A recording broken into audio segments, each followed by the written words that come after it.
والصلاة والسلام على أشرف الأنبياء والمرسلين سيدنا ومولانا محمد وعلى آله وأصحابه أجمعين. قال تعالى في كتابه الكريم: أعوذ بالله من الشيطان الرجيم. بسم الله الرحمن الرحيم. إن الله لغني عن العالمين. أما بعد.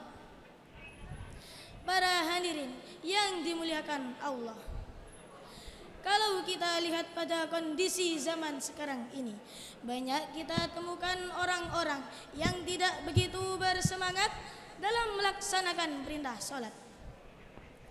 Oleh karena itu, pada kesempatan kali ini kami terinspirasi untuk menyampaikan uraian yang bertemakan hikmah perintah sholat.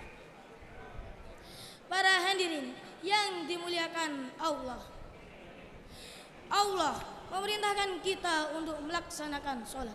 Bukan berarti Allah membutuhkan manfaat dari sholat yang kita kerjakan. Sama sekali tidak, hadirin. Sebab dalam Al-Quran surah Al-Ankabut ayat 6 dengan tegas Allah berfirman: Innallaha laghaniyun 'anil 'alamin, yang artinya sesungguhnya Allah itu maha kaya, tidak membutuhkan suatu apapun dari alam semesta. Bahkan pada hakikatnya manfaat dari ibadah yang kita kerjakan akan kembali kepada diri kita masing-masing. Banyak sekali manfaat yang bisa kita gali dari ibadah salat, baik itu di bidang menurut syariat ataupun ilmiah. Di antaranya sebagaimana yang sudah dijelaskan dalam Al-Quran surah Al-Ankabut ayat 45 yang berbunyi: Inna sholata tanha 'anil fahsya'i wal munkar, yang artinya sesungguhnya salat dapat mencegah dari perbuatan keji dan munkar. Setelah diteliti, ternyata manfaat di atas memang sangatlah benar. Menurut penelitian yang dilakukan oleh seorang dokter dari Eropa, menyatakan bahwa dengan melaksanakan sholat yang khusyuk dan ikhlas akan meningkatkan perasaan damai, tentram, dan bahagia.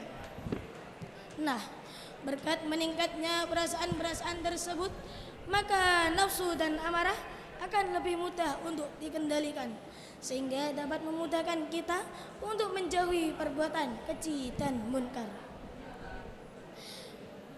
Para hadirin yang dimuliakan Allah, manfaat yang lain yang dapat kita gali dari ibadah sholat adalah sholat dapat mencerdaskan otak. Nabi Muhammad sewaktu melaksanakan sholat, beliau bersujud dengan jangka waktu yang tidak sebentar. Ternyata hal tersebut dapat membantu mencerdaskan otak. Sebab menurut penelitian yang telah mendapatkan kesepakatan dari Harvard University Amerika Serikat menyatakan bahwa setiap inti dari otak manusia memerlukan darah yang cukup agar berfungsi secara maksimal.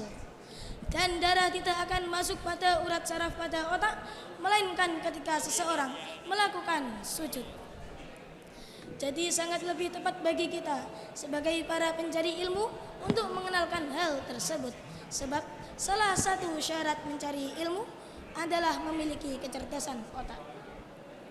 Sebagaimana yang sudah dijelaskan dalam kitab A'limu Ta'alim karangan Syekh Az-Zarnuji yang berbunyi: Dzukain wa khirsin wa istibarin wa bulghatin wa irsyadi ustadzin wa quli zamani. Para hadirin yang dimuliakan Allah, selain kedua manfaat di atas, ternyata sholat dapat mencegah dan menyembuhkan berbagai penyakit. Sebab setiap gerakan-gerakan dalam sholat, mulai dari takbiratul ikram sampai dengan salam keseluruhannya, memiliki manfaat masing-masing. Menurut Dr. Tawil Alwan, seorang ahli bedah dari Universitas Alexandria, menyatakan bahwa Melaksanakan sholat dapat mencegah seseorang dari penyakit varises, yaitu kerusakan urat pada betis. Ini sangat masuk akal hadirin, sebab saat rukuk kaki kita akan mengalami tekanan, dan tekanan ini dapat memperkuat urat-urat pada betis, sehingga menjadikan urat-urat tersebut tidak mudah mengalami kerusakan. Subhanallah. Selain itu juga dapat mencegah badan dari penyakit jantung, dapat meningkatkan daya tahan tubuh, dan mencegah pengeroposan tulang. Para hadirin yang dimuliakan Allah, dari uraian di atas dapat kami tarik kesimpulan bahwa yang pertama, Allah sama sekali tidak membutuhkan manfaat dari ibadah yang kita kerjakan.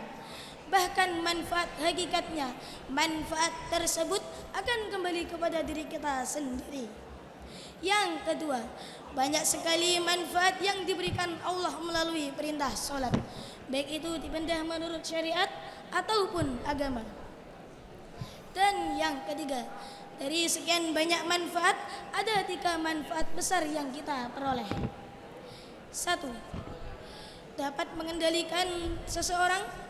Yang kedua, dapat meningkatkan kecerdasan. Dan yang ketiga, dapat mencegah dan menyembuhkan berbagai penyakit. Hanya ini yang dapat kami sampaikan. Lebih dan kurangnya mohon dimaafkan. Wassalamualaikum warahmatullahi wabarakatuh.